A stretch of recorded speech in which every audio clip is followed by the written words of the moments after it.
Nesse processo todo de formatação, onde vocês vão então desenvolver a parte do plano de negócios para esse empresário, posteriormente toda a parte de estruturação jurídica, com os manuais, obviamente que também tem a parte comercial, porque uma vez que você deixa a parte de documento pronta, estrutura, registros, processos, tudo registrado, começa então a parte do trabalho. Como que vocês fazem hoje essa preparação para sair da formatação e começar a preparar essa marca para expandir dentro do mercado?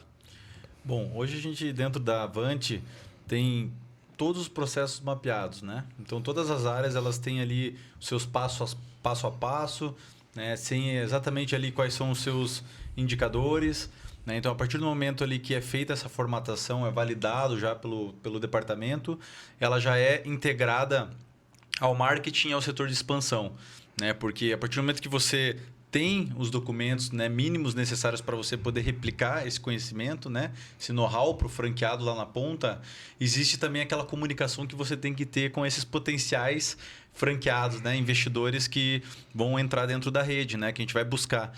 Então, o que a gente mais vê hoje são grandes marcas que às vezes têm grandes produtos, grandes serviços, mas elas não têm esse conteúdo. Elas às vezes nem entendem qual é a comunicação que elas têm que está adotando para poder impactar o que a gente chama do franqueado ideal, né? A gente sabe que ideal não tem, né, em praticamente nenhum lugar, mas a gente tenta minimizar também, né, analisando o perfil desse cara, né? E aí a gente fala de qualificação de leads, né? E aí é onde entra essa parte do marketing, onde a gente começa a trabalhar muito a segmentação, né? Muito o perfil pessoal, profissional, comportamental, financeiro, né, para que essa rede seja saudável ao longo do tempo. Então, o que a gente mais vê, às vezes, são grandes marcas ou pequenas que aceleram demais, né, o crescimento da rede, mas isso, da mesma forma que sobe e desce, né, e não se mantém. E isso se deve muito às vezes, esse processo de formatação, que o Ener explicou muito bem, né, sobre ter uma empresa séria por trás que consegue analisar o mercado, que consegue analisar o potencial que essa marca tem, tanto de replicar esse conhecimento interno que fez ela ter sucesso, né, quanto também de ter uma barreira para a concorrência. Então, não, tem que ser fácil de replicar, mas não pode ser fácil de copiar, né? Então, a gente tem grandes cases aí no mercado que, do mesmo jeito que cresceram, foram derrubados. A gente sabe que existe, né, esse movimento do franchise, principalmente das aceleradoras, das expansões, de uma forma que não é sustentável, porque o nível de consciência que um franqueador tem, ele vai passar da primeira unidade, piloto, teste, ele vai para a segunda, saber como replica, né? Muitas vezes, igual o Ener comentou, de forma controlada, e a gente fala às vezes de espaço territorial, né? A gente fala do crescimento em espiral. Então, se eu estou aqui, por exemplo, Curitiba, eu vou ali para Balneário Camboriú, né? Dali eu vou para Florianópolis, vou para Joinville, ou daqui a pouco eu vou para São Paulo. Agora, o cara está em Curitiba e ir lá para o Acre, por exemplo. Dependendo do produto, a questão logística, a questão de uma série de fatores aí, né? Envolve até questões de governo, né? Então, a gente sabe que esse processo, às vezes, esse nível de consciência, o cara sai de 1, 2, 3, 4, o processo vai mudando, a equipe vai sendo outra, vai tendo a necessidade de um conhecimento em determinado, né, ponto. Agora você vai para 50, vai para 100, você nem sabe como, né, as coisas vão acontecer, né? Você não sabe nem quem você colocou para dentro, né, da sua rede, né? E quando a gente faz essa análise de mercado, a gente sempre fala de 4 pontos que são importantes. Então, a gente tem a questão mercadológica, né? A gente tem a questão comportamental, a gente tem a questão política, econômica e financeira, né? Uhum. Então, todas essas variáveis, na verdade, a gente tem que estar preparado, né? Quem imaginou que, de repente, uma pandemia ia vir, ia parar 2 anos todo o mercado, né? Então, assim, então aconteceu. Mas, né, nem todo mundo, praticamente quase ninguém estava preparado para isso. Então, acontecem muitas situações também no dia a dia, né, da operação. E você comentou até, né, organicamente, isso vai exigindo, né, que a formatação também vá se atualizando, né? Então, dentro da Avante, além da gente formatar em 3 e 6 meses, a gente também permanece pelo menos 12 meses acompanhando, né, esse franqueador, né, para que ele realmente possa ir aparando algumas arestas, né? Que ele possa ir evoluindo também esse conceito de negócio conforme ele for tendo situações com esses franqueados que vão estar entrando, né? Então, ou seja, ir para 1, para 10, para 50 exige um nível de conhecimento, um nível de processo, de sistema, de fornecedores também, porque tudo vai mudando. Quando o negócio começa a ficar pesado, a carga começa a aumentar, né? Não é todo mundo que aguenta. Então, você tem que saber quem que está nesse nível, né? Para que você consiga entregar aquilo que de fato você quer, né? E um franqueador engajado, o cara que assume o seu papel, acho que uma das coisas mais assim, importantes, questão de cultura, de liderança, é quando o cara assume o papel. Eu sou um franqueador, eu também tenho que seguir padrão. Por mais que às vezes eu não tenha, né? Porque quando a gente tem o nosso próprio negócio, tem muito, né? Casa de ferreiro, espeto de pau, né? Às vezes a gente consegue, sim, mas às vezes a gente também não faz. E esse franqueado, dependendo da rede, do produto, do serviço, ele é um cara que é um empresário. Ele é um cara que já é bem sucedido em outras áreas da vida e ele vem para te agregar, de repente, dentro de um ponto que você ainda não se desenvolveu tão bem. Então, ele vem te testar. E a rede começa a vir. Então, se o franqueador não assumir o papel dele, falar, não, isso aqui eu conheço, isso aqui eu estou indo atrás para fazer todo dia melhor, para trazer uma solução nova, trazer um produto, um serviço novo, uma parceria, trazer, a gente chama de empresa de vanguarda, né? Então, assim, você ser uma empresa mesmo que está a 3, 4, 5 passos, né? Afinal, a rede toda, ela investe royalties, publicidade e propaganda para que o sistema esteja sempre atualizado, se desenvolvendo, trazendo esses diferenciais competitivos para que ela permaneça por muitos anos no mercado e todo mundo tenha sucesso e prosperidade, né? A gente vê grandes cases que a gente tem hoje no Brasil, né? A gente fala de Boticário, de Cacau Show, né? Porque realmente transcenderam, né, algumas barreiras, né? Então, quando a gente fala desse processo de expansão, o marketing vai entender tudo isso dentro do que é alinhado já com o departamento de formatação, sai com as comunicações, já com as estratégias, né, de impulsionamento de tráfego pago. Hoje a gente fala de tráfego pago, Google, Facebook, Instagram, LinkedIn, né? Existem outras estratégias também, feiras de franquias, roadshows, roadmaps, webinars, portais, né? Algumas feiras também, né? Fora, né, da BF, que é a principal, hoje é a maior do mundo. Então, existem outras formas. Existe o inbound, né, que a gente fala, do tráfego pago, do growth hacking. Existe o outbound também, que para determinados segmentos você consegue trabalhar de forma efetiva. É até melhor, porque é bem nichado, é bem segmentado, né? Mas com quem que eu vou conversar? Como que eu chego no decisor? Quais são as dores desse cara? E a gente fala de jornada de compra, né? Então, quando a gente fala de jornada de compra, né, a gente sempre está falando em aprendizagem e descoberta, reconhecimento de problema, consideração de solução, decisão. Isso se transforma num funil, né? De etapa de início, de meio, de fundo. Então, para cada situação aqui, eu tenho que conhecer a jornada desse meu, né, potencial franqueado. Então, a gente faz um trabalho, né, de buyer persona para poder identificar tudo. E com isso, a gente vai acertando, vai ajustando, começa com uma quantidade mínima de campanhas para entender o que funciona mais. É uma arte mais gráfica, estática? Não, é um vídeo.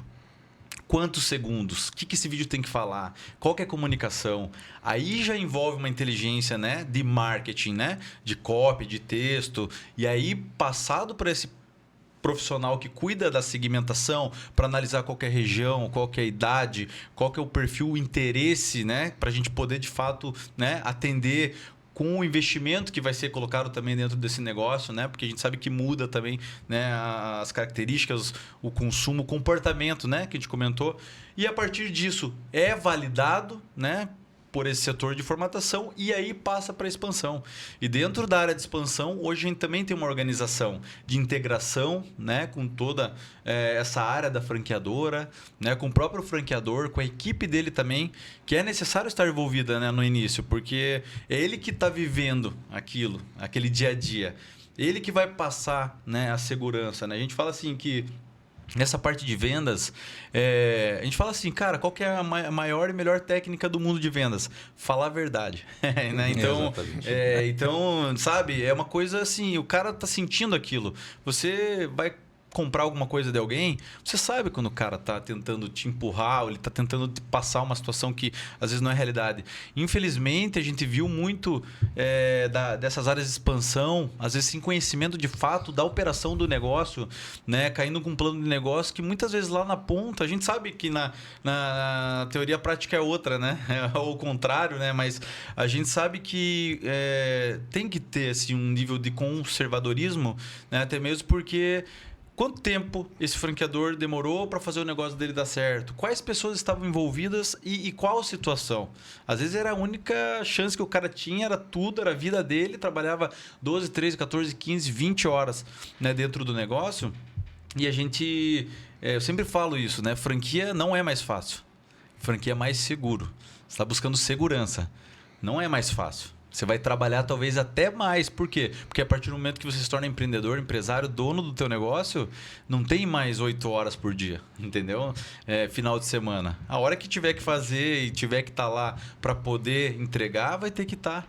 Entendeu? Não tem outra pessoa, é você por você. Se você não fizer, cara, daí você... Entendeu?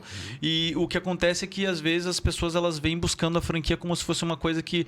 eu abri a porta, a marca tem nome, é conhecida, eu gosto, me identifico com o produto, com o serviço, eu fico aqui parado e o cliente vem sozinho, faz tudo e não é assim.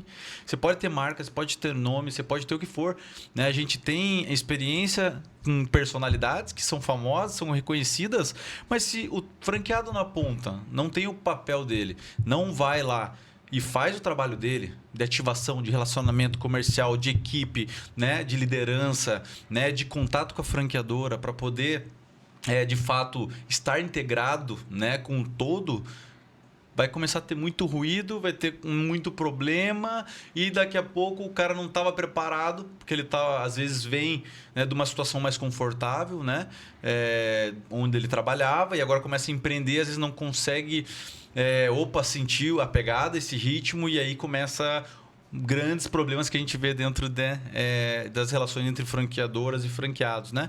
Mas assim, a partir do momento que a pessoa tem... Não, eu tenho certeza, eu tenho ciência que eu tenho que fazer isso, isso e aquilo.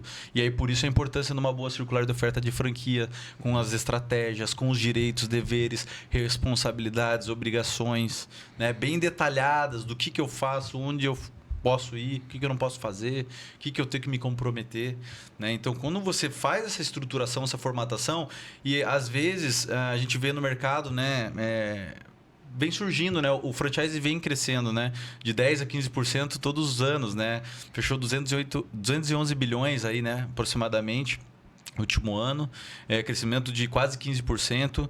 E com isso vem tendo a necessidade de ter mais profissionais, mão de obra qualificada e tudo mais. Mas para a gente acompanha já lá, né? Eu falo 15, mas o Werner é dobro, né, de experiência aí. A gente acompanha isso já há muito tempo. A gente sabe que tem o seu nível, né, de conhecimento mínimo para poder entregar da forma certa. Para poder se relacionar, para você poder cobrar, para você poder também instruir, entendeu? Então, nós nos comprometemos em entregar aquilo que, de fato, vai tirar essa dor de cabeça do franqueador, do potencial franqueador, né? Que vai facilitar a vida pro franqueado, até mesmo porque a gente também gerencia algumas unidades dentro do nosso negócio, né? Daqui a pouco a gente vai entrar, eu acredito que a gente vai entrar também um pouco nesse assunto, tá?